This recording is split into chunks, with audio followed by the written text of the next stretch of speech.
We're going to work on the small south bend today, mainly because the big moss is, being a taper attachment's being adapted to it, so there's all kinds of loose ends there.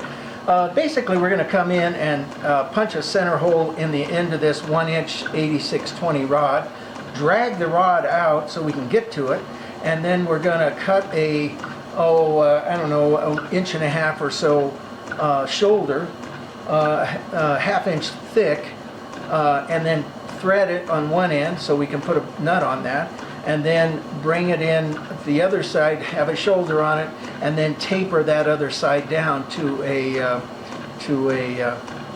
cone. So hey, hang in there with me. Let's have some fun. Let's get in a little closer so you can see what the heck's going on.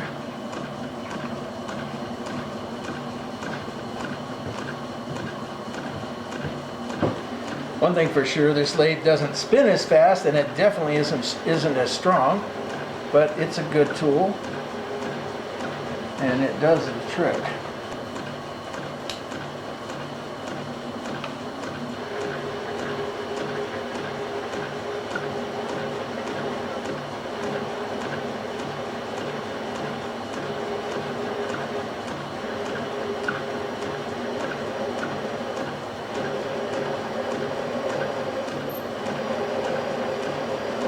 Now, when I first bought this lathe,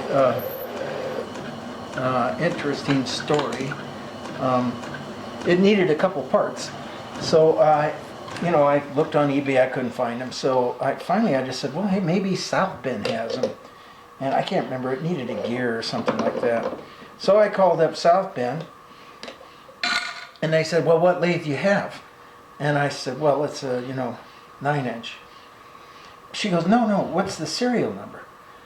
And I went, okay, I'll go look it up. And so I came up here and I got the serial number off of the edge of the bed here, 168558. And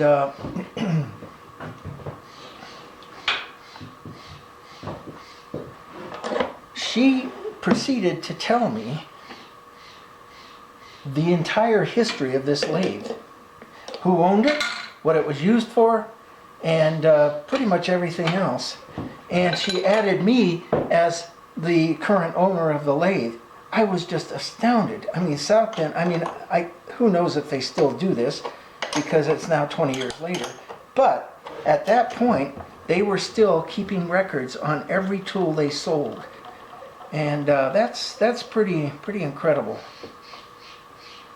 Oh, by the way, this lathe was built in let's see, what was it?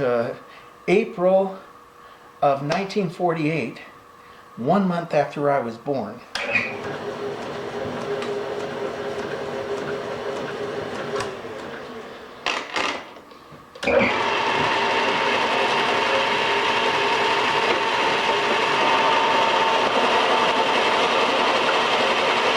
And both of us have just a little bit of grindy sound. You put a lot of strain on us.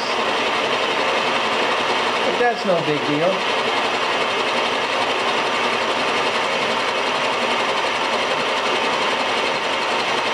Now I'm holding this about right to there, and we'll just stop it every time.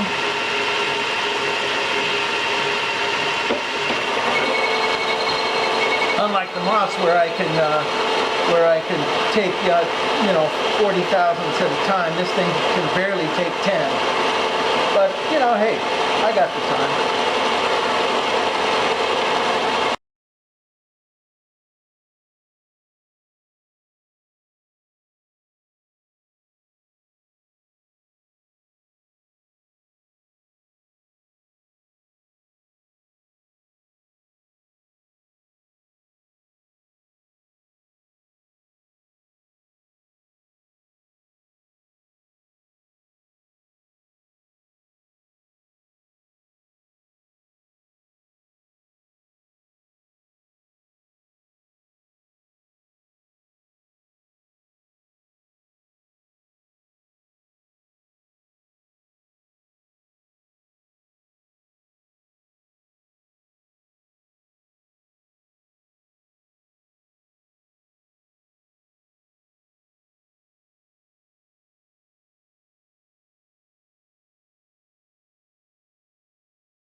So now we want to cut a cone out of the front of this so that it has two centers to sit on.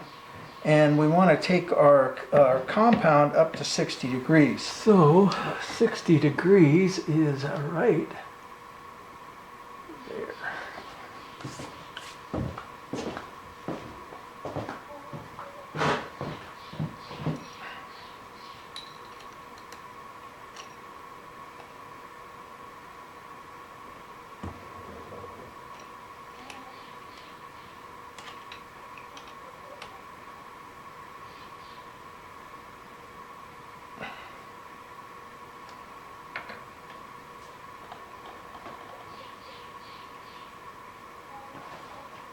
Probably time to go in and resharpen that bit. We're talking about high-speed steel. Yep, it pretty much chewed it up. So we're going to go back, resharpen our bit, and then we'll come back in a minute. Okay, now we start the taper, which is a whole nother ball game. Basically, I just come in as far as I can. That's going to start a little too far back. There we go. And take it in until it starts kind of getting all squirrely on me, and then trim off the rest. Whoops, hang on.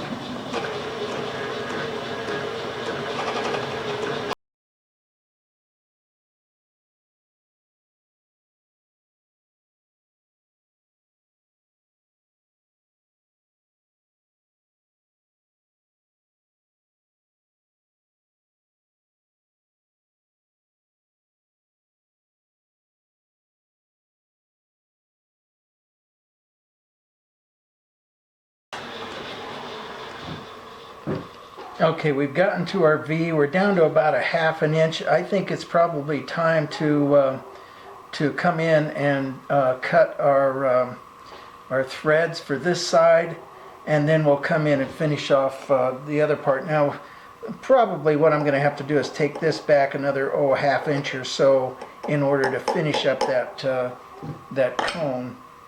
So we're going to come in just for yuck's sake right now and chamfer that outside edge so we get a nice clean start for our tap. And let's see if we can get a tap going here.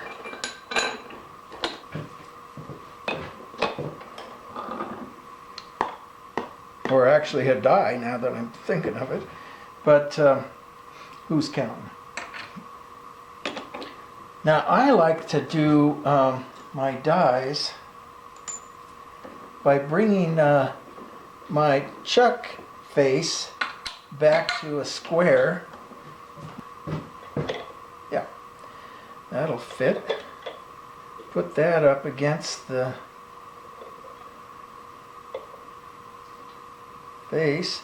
That gives me a nice square edge to begin with. And then basically just take a crescent wrench or something like that and spin this thing on. Push the wrong way. Continuing to bring my drill head in. Let me get some cutting fluid.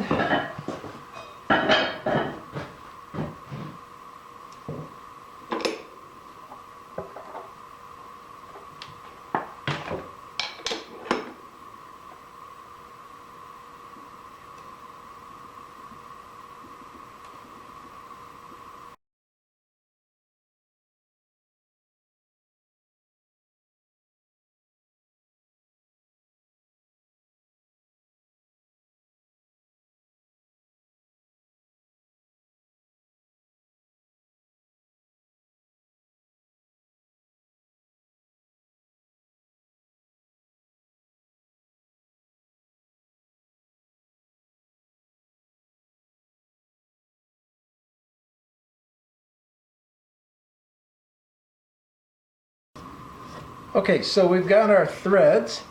We've got most of our taper done. I've got to come in later and cut this further back so we can get that final part of the taper, and we've got our piece all set up and ready to go.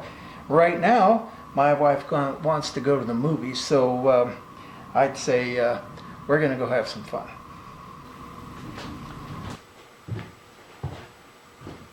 So I neglected to turn the camera on for this for the final part of this first one, but I'll show you what I did. Basically, this piece was sitting right on the end of this piece here, and we had it centered up, and I just kept cutting until I got kind of close, and then I came in and put my threads in, and then finished cutting that off, and just filed that tip down just a little bit so it wasn't real sharp, and then we have the piece ready to go in the holder, ready for the nut and washer to go on the back of it. Oops, washer to go on the back of it. And that pretty much will take care of everything that needs to be taken care of. Right? Right. So that's pretty much done. And now we're working on this side here. And what I did is, rather than recut everything, I just rotated I didn't rotate it at all, I just moved the shaft out a little bit, and I have it out here in the open air, but it is 8620, it's pretty strong stuff, so it doesn't have any flex to it. So we got a nice finish on the cone. Now I'm coming back in and trimming out the shaft part so that it will fit in the hole that I've got here. So we'll just continue to cut for a while and see what we can come up with.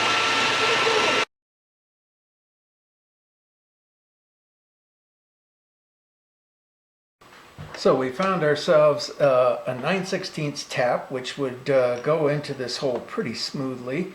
That's got a little bit of slop because I started with a 1/2 inch hole, and it really should be 31/64, which is a 64 smaller. But you know, we're not talking about cranking this down super tight or anything like that. We're just talking about making some adjustments and putting a lock nut on the back side of it. So I think we're going to be in okay shape. So basically we're gonna go ahead and bring this down to the diameter of the tap, which is 550, 565. And we've got a ways to go, so there's no sweat on working that out.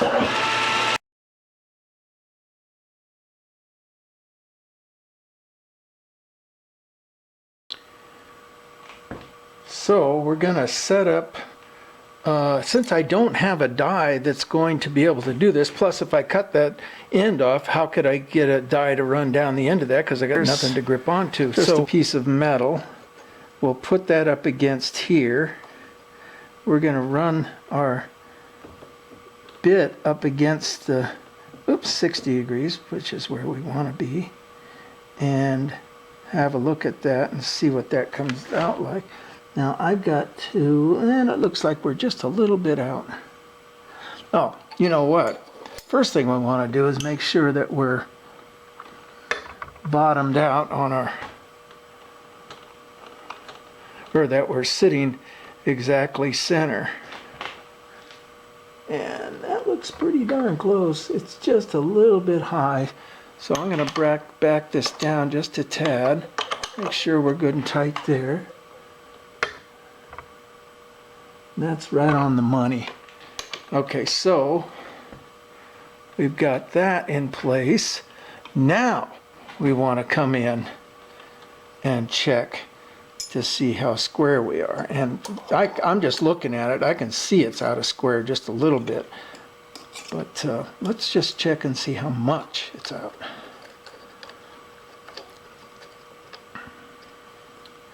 And since I have no eyes left whatsoever, I'm going to come in here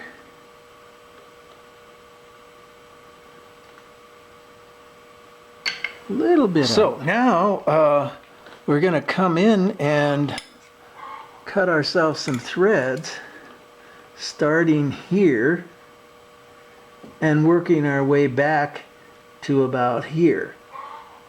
and then we'll come in afterwards and cut that off, and we'll have it set.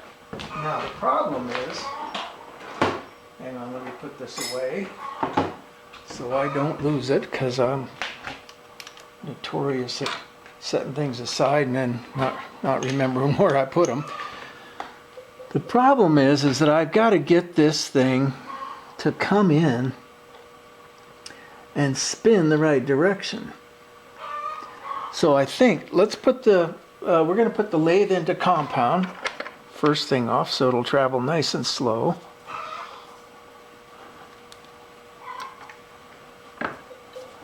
Now compound is a very noisy affair for this lathe.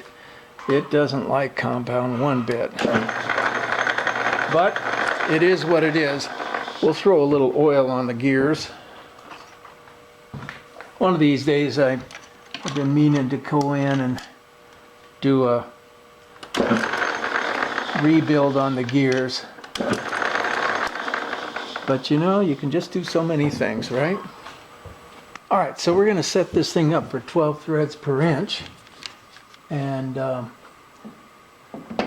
so we've got 10, 11, 11 and a half, 12 threads per inch. So we put it over into this section here, and we are going to kick our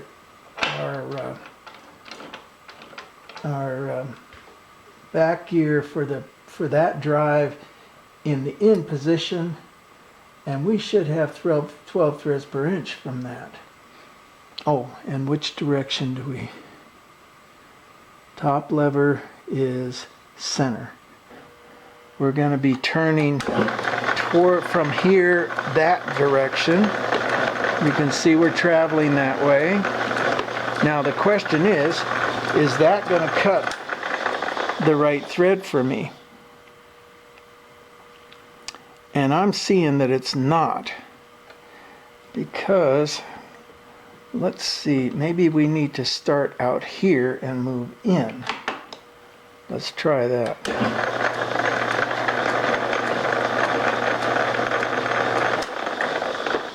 And that takes us inward. I believe that might be the right direction.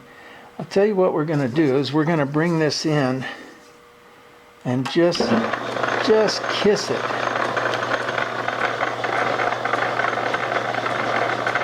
Let's add just a little bit. Kick it back in at the 4 direction, or the number 4. There we go. Now we've got ourselves a mark.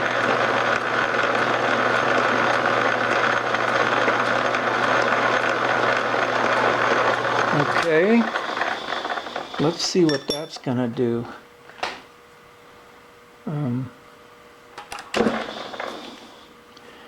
So that is the opposite of what we want.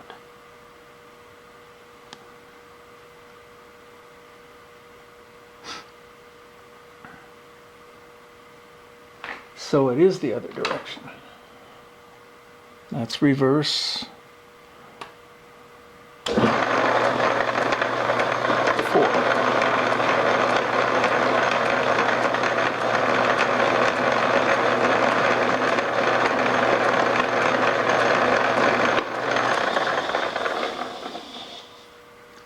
Makes it a little more confusing, but I think that's where we want to go. We're going to set our compound on 0.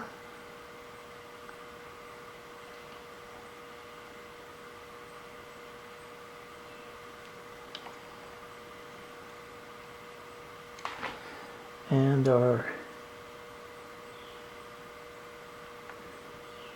cross slide on 0. Okay. Now, we come back a bit, we go forward, we come back to 0, 0,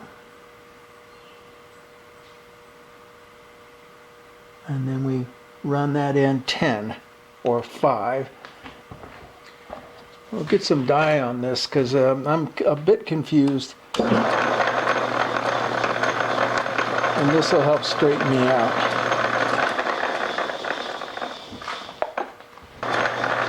Alright, so we've got ourselves a line. Let's just make it a little bit deeper.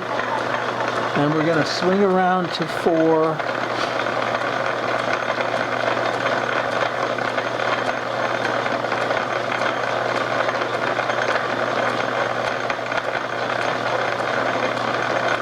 Three and a half. Here we come. 4.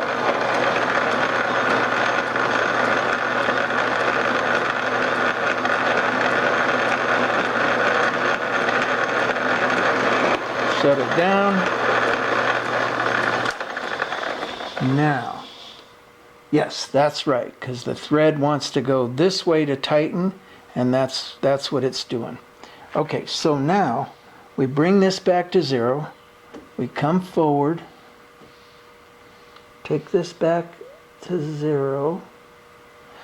Can you see all that? You can't see any of it. All right, let's back up a little bit so we can see the whole ball game here.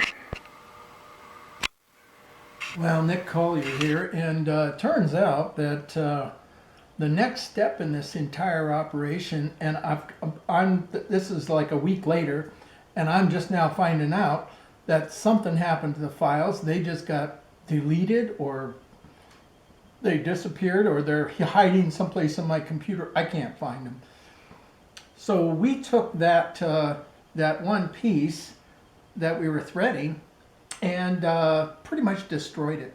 It was one of those days, you know, where everything goes wrong. So it was a done deal. After what happened was that I kicked it into gear on the number 4 on the thread gauge, and it kicked in at 3 3/4, and so it just ate up the thread, and so that was that for that. So then we started again, turned it around, and this way it being turned around is so much easier to deal with, and then we moved into threading it. So from this point, you will have skipped like almost the whole day worth of working on messing with it. So a whole day to me means 2 or 3 hours. We started again the next morning. Everybody's fresh. The stars are aligned. Mercury's not in retrograde. The moon is not in alignment with Aquarius, and things worked.